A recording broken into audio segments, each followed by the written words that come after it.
ত্রয়োদশ জাতীয় সংসদ নির্বাচনে বাংলাদেশ জাতীয়তাবাদী দল বিএনপির জয় তথা সরকার গঠন নিয়ে জনসাধারণের চাওয়া। ধন্যবাদ সুন্দর প্রশ্ন করার জন্য আপনাকে। গতকাল আমাদের যে জাতীয় সংসদ নির্বাচন হয়েছে, এই নির্বাচনে আমরা সরকার গঠন হয়েছে জাতীয়বাদী দল বিএনপি এবং সারা দেশে শান্তিপূর্ণভাবে নির্বাচিত হয়েছে।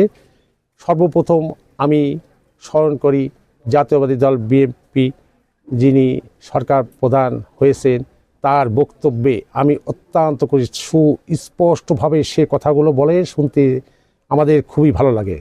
এবং আমি আরও স্মরণ করি আমাদের এই এলাকার যিনি নির্বাচিত হয়েছেন বাবু নিতাই রায়চৌধুরী, ইনি আশা করি এই এলাকার মানুষের অনেক দুঃখ দুর্দশা থেকে উনি অনেক উপকৃত করবে, এলাকার অনেক উন্নয়ন করবে।